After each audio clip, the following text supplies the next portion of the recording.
ഇന്ന് ഹിറോഷിമ ഡേയും കൂടിയാണ്. ഇത് പറയുമ്പോൾ ഈ ന്യൂക്ലിയർ പവർ പ്ലാന്റിന്റെ അടുത്ത് പോയി നിങ്ങൾ താമസിച്ചു കഴിഞ്ഞാൽ നാളെ ഇത് പൊട്ടോ മറ്റന്നാൾ ഇത് പൊട്ടോ എന്ന് ടെൻഷൻ അടിച്ച് അവിടുത്തെ സ്ഥലത്തിന്റെ വിലയൊക്കെ കുറയുകയും അതുകൊണ്ട് തന്നെ ന്യൂക്ലിയർ ഇനിയിപ്പോ വരാൻ പോകുന്നത് ഇനി അതായിരിക്കും. തീർച്ചയായിട്ടും ഭാവിയിൽ നമ്മൾ ചർച്ച ചെയ്യാൻ പോകുന്ന ഒരു കാര്യം അതായിരിക്കും. ഈ ന്യൂക്ലിയർ പവർ പ്ലാന്റ് വെക്കുമ്പോൾ എവിടെ കൊണ്ടേ വെക്കും എന്നുള്ളൊരു ചോദ്യമുണ്ട്.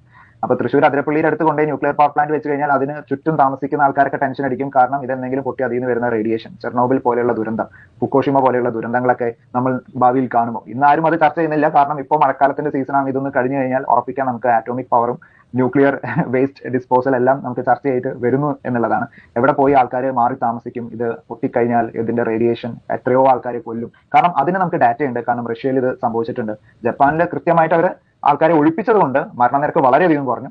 പക്ഷേ ന്യൂക്ലിയർ പവറും കംപ്ലീറ്റ്ലി സേഫ് ആണ്. അഥവാ ലോകത്തിലെ ഏറ്റവും സേഫസ്റ്റ് ഒരു എനർജി പ്രൊഡക്ഷൻ ടെക്നിക്ക് ഏതാണെന്ന് ചോദിച്ചു കഴിഞ്ഞാൽ അത് ന്യൂക്ലിയർ പവർ പ്ലാന്റ് തന്നെയാണ്. കൃത്യമായിട്ട് നമ്മൾ അതിന്റെ സേഫ്റ്റി പ്രിക്കോഷൻസ് എല്ലാം എടുത്തിട്ട് മാത്രമാണ് നമ്മൾ അത് ചെയ്യുന്നത്. അതുകൊണ്ട് ആ കാര്യത്തിലും ഭാവി ഇനി വരാൻ പോകുന്ന